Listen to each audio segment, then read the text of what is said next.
Hi everyone and welcome back to my channel. If you're new here, my name is Hannah and welcome. So what I'm going to be doing in today's video is I'm going to be randomly picking my TBR for the next 2 to 3 weeks. I did count my physical TBR a couple months ago and I did make a video on that, so if you want to go watch that, then go and check it out. I will leave it linked. But I had about 120 books on my physical TBR that I hadn't read, which is quite a lot. Obviously, there are books that are part of a larger series where I own the whole series, like Game of Thrones, so only the first book in the Game of Thrones series will go into the jar. I think it'll be a good way for me to sort of get through my TBR a bit, because at the moment I don't really feel like I have any book in particular that I want to read. There are a few that I'm hoping I'll pull out the jar just because they're higher up on my TBR list, but the thing is, this is going to be completely random. This will be an experience. It will take a while for me to do this. I did take photos of all my shelves so I can see which books on the shelves that I have and haven't read. I just have to write them down. There's probably a better way that I could have done this. I probably could have put it into like a randomizer on Google, but I think the jar is much nicer and then I can stick my hand in and I can feel like, you know, I'm gonna pull out someone who's won the lotto. But it's enough chatting from me. I think you know what I'm doing. I think you've got the idea. I'm gonna go and do that now. I'm gonna go and make little pieces of paper with the name of the books on them, and then I'm gonna be able to pick them out of the jar. I have a nice jar as well. It's like a cookie jar.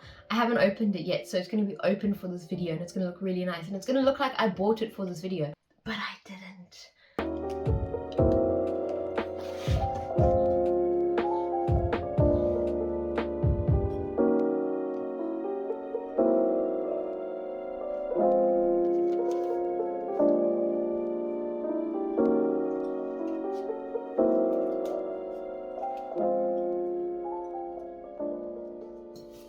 Okay, so I'm back and I have my jar with me. I did think this would be a little bit more full. There's actually 63 options in here. I know it doesn't look like 63. So let's just get started. Let's just jump into it. First book. I'm very nervous. Okay, I've got one. Emperor of the Eight Islands. There you go. I think you can see it. My handwriting is really bad. And let's go next book. Got this one. Okay. The Last Wish. So The Last Wish is the first book in the Witcher series. Pretty good so far. I don't know how I feel about the choices. Let's go another one. I'm not looking, sorry. Okay, I need to fight for whichever one stays in my hand. Okay, I've got one. So I got The Rage of Dragons. This one I'm actually quite excited for. I've heard it's a very good book. There you go. I'm not lying. Let's try and get a YA one. Depending on what book I put out now, we'll decide whether I do 4 or 5 books. Let's go with this one. Renegades. Okay, I said YA. I think this is a YA book. Renegades by Marissa, Meyer, I think. Don't know how I feel about this one. None of these books are high up on my TBR, but also I'm kind of glad because they're all just kind of books that I haven't reached for, and I feel like this is just lumping them together in a video, which is kind of nice. Like, there's no standout book that I really want to read. Should I do one more book or not? I think 4 is a good amount. I think 4 is what we're going to go with. I got a bit of a weird assortment. I'm kind of excited to see if I will enjoy these books. So, I've got 4 books here. I'll run through them really quickly for you guys. We've got The Rage of Dragons by Evan Winter. We have The Last Wish, part of the Witcher series. And then we've got Emperor of the Eight Islands by Lian Hearn. And then we've got Renegades by Marissa, Meyer. So, the first book I'm going to be reading is Emperor of the Eight Islands by Lian Hearn. Now, this book I haven't heard or seen anywhere on the internet. This was a book that I went to a bookshop and just picked it up and it sounded interesting on the back. I don't really know what it's about anymore because I think I've had this book for around 3-ish years on my shelf and I've never touched it. So this is going to be read now, which is kind of great. I will update you guys as I go, but I'm going to go and start Emperor of the Eight Islands now.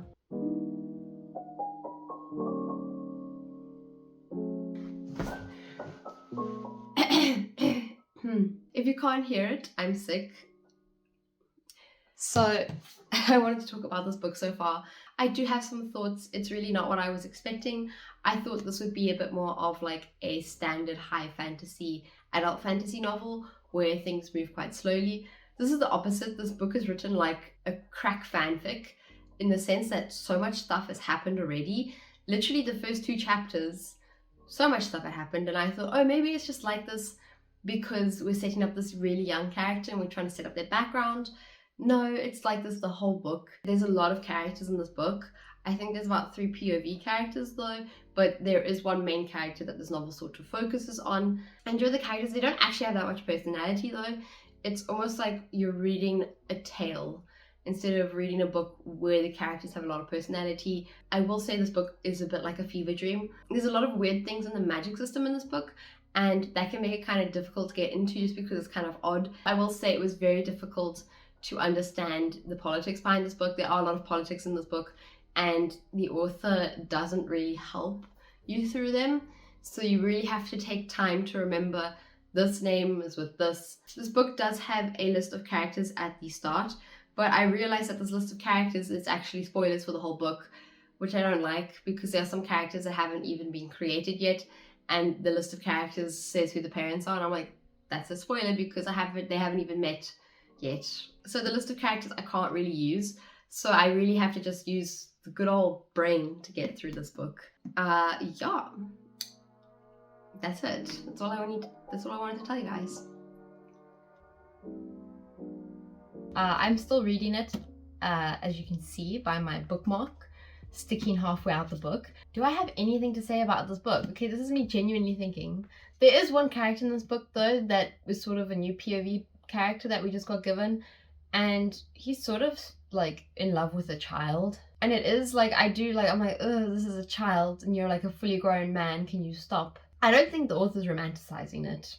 It's just written very matter of fact. One thing that I will say is that like one of the characters died, and then this is an important character, and something happened where this character couldn't cross to the afterlife, and so the other characters found his ghost, and he was like, bring me back to life, bro.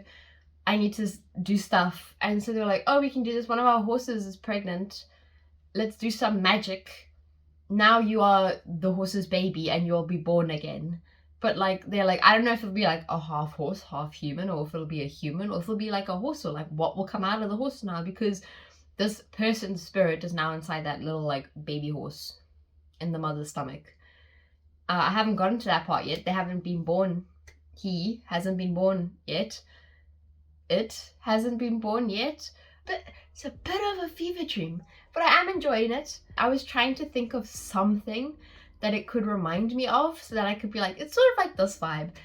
There's nothing that I can think of that encapsulates the vibe and atmosphere in this book.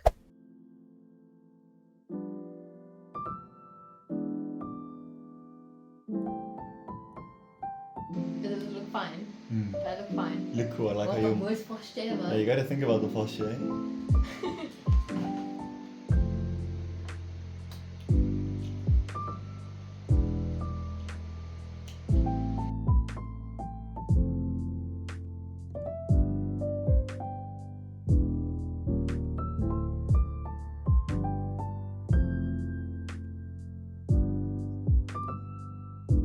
I just wanted to pop on and say that I did finish this book actually quite a few days ago. I'm very conflicted about this book just because it's a very unique book in the sense that not a lot of books are written like this. So it's a very unique book, but I don't know if it was done well or if it was good or if I just enjoyed the fast pace of it. So this book follows Shikanoko, who is the son of a lord. His father ends up dying while he's very young, and his uncle has to take place of his father at becoming lord in the meantime until Shikanoko can become of age to inherit his title as lord. But as always, his uncle gets a bit power hungry and decides to keep the title to himself and tries to kill Shikanoko. Obviously, he was unsuccessful in this attempt, and Shikanoko eventually stumbles across like a wizard in the forest, and he ends up getting some very cool magical powers and slowly starts rising, and his goal is to take revenge on his uncle. Basically, there's this whole civil war at the center of this plot, and there is the one true emperor, the rightful emperor, and then there's this phony fake emperor who's trying to take place of that. And the book follows a sort of conflict of these two sides vying for who they want to be in power after the current emperor and prince died. So there's a lot of power and political intrigue in this book. This book has a lot of dream-like elements to it just because it's based off of Japanese myth and folklore. It has this very surreal, almost like Studio Ghibli feel to it. This book does tackle topics that are quite heavy, but it doesn't tackle them in a way that most books do, where it's very obviously that this is wrong, we don't like this character's doing bad things. This book didn't really sit with me. So now I have to try rate it, and I didn't rate it when I finished it. I just finished it and then put it back on my shelf. Probably between a 3.25 and a 3.5 star. I'm sure this is some people's like cup of tea and they absolutely would love this book. I had a fun time reading it. It was interesting. It was enjoyable. It was a different reading experience to what I usually read. I do want to finish the rest of the books in December, so I need to get a move on. And that means that I'm going to have to sit down and force myself to read Renegades. I'm in a huge reading slump right now with this book. It's just, this is not what I want to read at the moment. Prologue was a little bit predictable. You can sort of already see why the character has the motivation that she has, which I think is a good thing. You're supposed to set up their motivation. It's kind of a run-of-the-mill motivation. It's nothing that's really gripping me. So this is Renegades by Marissa Meyer. This is more of a sci-fi fantasy where we have a focus on superheroes and villains. When I say superheroes, I'm meaning very generic superheroes. This isn't really like Vicious, where there is a lot of science behind it. This is more just like standard Marvel, DC type of book. So very similar to think like Marvel and DC, how we have certain people who have superpowers. This book is sort of like that, where you have normal people and you have people with powers. So for example, our main character, she can put people to sleep by touching them. One of the other main characters can bring his drawings and artwork to life.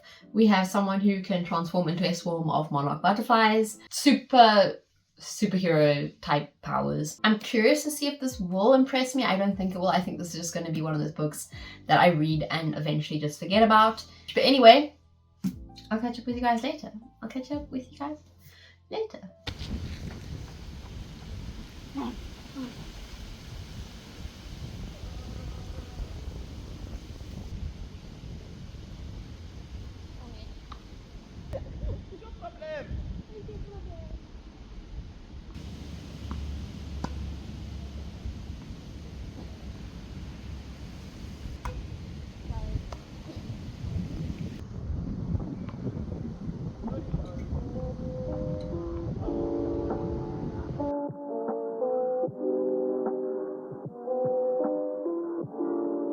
I am just past the halfway mark of this book.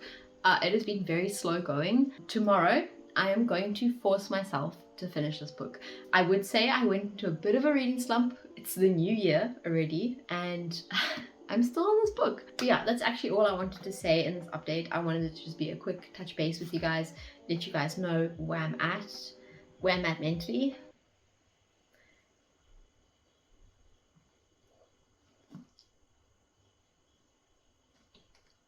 Me and Renegades, we best buddies now.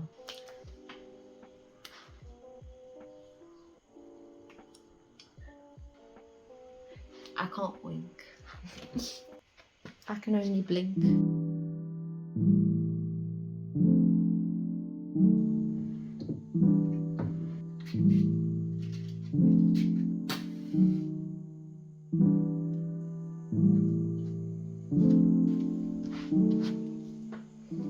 I just want to update you on Renegades. I have finished Renegades. I finished it yesterday. I had about 200 pages left and I gunned it. I sat down, I said, we are reading this book. You need to finish it. It's the 10th of January. We cannot be stuck on this book for so long. So my first thought that I have about this book is that I'm not the biggest fan of the ending of it, just because it's not a trope that I really like. I'm not going to spoil what it was. I'm just going to say that I really did not like the ending. It's just a pet peeve of mine, if you will. It's a bookish peeve of mine when they pull this card, and I don't appreciate this card was pulled. I think there was better directions that we could have gone into instead of this, and I just think it's a little bit of lazy writing. I really like the relationship between the two POV characters in this book. I like how it progressed throughout the book. This book sort of focuses on this rivalry between them, but it's a one-sided rivalry, as in the one POV character doesn't know that there is this rivalry. In my honest opinion, the side characters in this book, all of them were really, really annoying. The dialogue between two specific side characters that sort of have a thing going between them, it was very cringy and it just felt very childish, especially for characters that are supposed to be more grown up and adulty. None of the jokes actually landed for me because these two characters were also supposed to be like the comedic relief characters, and they were not comedic relieving. They were in fact just making me cringe. If I were to rate this book, I would probably give it 3.5 stars. It was a bit predictable. There were times that the main character was a bit frustrating and I was just like, you're being dumb right now. You're being stupid. There were some moments, especially at the end of the book, where I was like, what did you think was going to happen? Like, do you not have any critical thinking ability? So now I'm reading The Last Wish, part of the Witcher series. I haven't really touched on the Witcher series that much. I watched the first season of the Netflix show, and I did play a little bit of The Witcher 3, but I didn't get very far. It is a bit of a shorter read for me than what I usually pick up, but I'm looking forward to reading a shorter book. It feels so much nicer to hold a small book for once and not have to struggle to pick up a book. But I'm very excited to carry on with this book. Only 12 pages in, but I am enjoying it so far. I think I'll go through this one pretty fast. I do want to prioritize reading this week and try and get these books done for this video. I'm gonna go and read some more of this book right now, make a cup of tea, have lunch.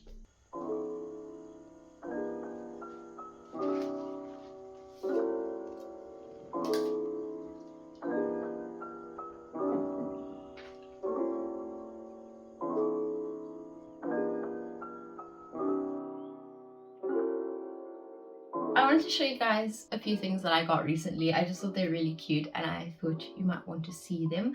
It's just a very small like homeware haul sort of thing, but some of the stuff is all really cute, which is why I'm here. I'm also doing an update. I'm not just showing the stuff that I got. I recently discovered a new store and I fell in love. The first things that I got, they're so cute. They're these little glasses. They're hand painted and they have these little flowers on them. So these ones are drinking glasses, but then I did get another set of glasses which are the cocktail tumbler version of these glasses.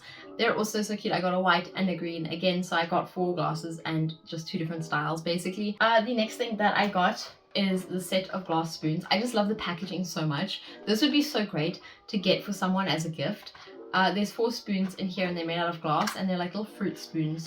So this is them. They're just so sweet. There's a strawberry, a lemon, an apple, and a grape. Next up, kind of one of the more boring things, we just needed a new hand towel for our bathroom, and they had some pretty cute options, but I just love the color of this one and the texture on it. Next up, they had the set of brass bookmarks on their website. They're sort of like this floral leaf style brass bookmark, but they're just so pretty. I'm absolutely in love with them. They're a lot bigger than I thought they'd be too. Now you might be wondering, what is this?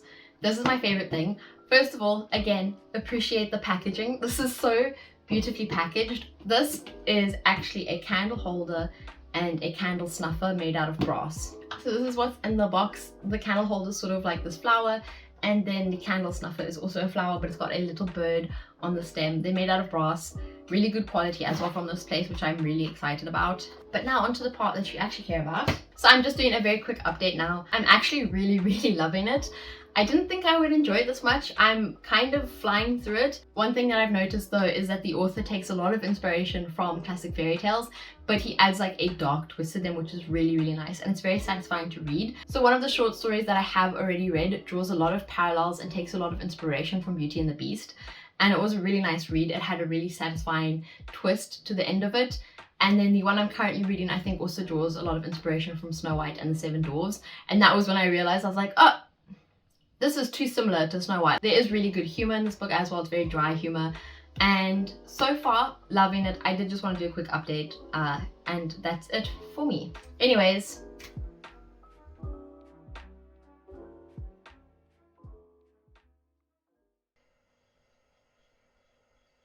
I have finished The Last Wish. I actually really enjoyed it. The only problem with this, which isn't a problem with the book, it's a problem with my experience of reading the book, is I have watched, I think, season 1 or season 2 of The Witcher. I might have watched both. Essentially, season 1 of the Netflix show The Witcher is based on this book. So that was the only problem I was having, was since I've watched season 1 of the Netflix show, that reading this, I basically knew everything that was happening, because I started to realize this was in the Netflix show. And then the next short story would come up, I go, this one was also in the Netflix show. I knew what was going to happen, and it made me a little bit disheartened. And I'm going to be honest, I'm a little bit disappointed that I watched the Netflix show, because the source material is a lot better than the Netflix show. Anyway, so that was one of the problems I had, was near the end I was getting a bit bored with the book, but that was just because I already knew what would happen based off of the Netflix show. There's a lot of dialogue in this book, which makes it really fun to read. There was one chapter which was just entirely dialogue, and it was just Geralt monologuing to another character, which was really cool. It's really interesting when writers get to play with styles like that. But I actually really enjoyed this. This was a great read. I feel like I went in with kind of low expectations. I thought this book was a lot more serious in the way it would take itself, but it was actually a lot of fun. I would actually probably give this a 4.5 stars or 4.75 stars. I definitely want to read the rest of the series and the rest of the books. I do own quite a few of the books. I'm really glad that I picked this up randomly out of the TBR, because I don't think I would have touched it otherwise for quite a while, until there were probably no more books on my shelf to read, and I was like, oh well, I guess I'll read The Witcher now. And now that I've finished The Last Wish, I can move on to The Rage of Dragons by Evan Winter. I have already started it and I am loving this book so much. This is inspired by Xhosa culture, so it's an African inspired fantasy, which is really interesting to read. I live in South Africa, so a lot of this stuff is very familiar to me. I do want to try and finish this week, which is quite a bit because I think it's around a 500-page book, 583 page book, so it's quite a big book. So far this book is really well written. I'm really enjoying it. It's very intense. It's like a Game of Thrones level of intense, but this is so much fun. I mean, it's not really, it's kind of a stressful book. It's one of those books where a lot of stuff happens. It's very intense. There's a lot of politics. And also what's really cool, this book was originally self-published and then got picked up by a publishing house. So this is a self-published book. I have high expectations for the ending of this. I will chat to you guys later. I think this might be the first 5-star read of 2024. The main thing that I just wanted to bring up so far is that this book reminds me a lot of the Poppy War trilogy by R.F. Kuang, and I would say if you've read the Poppy War and you're sort of looking for books similar to that, I would definitely recommend this series.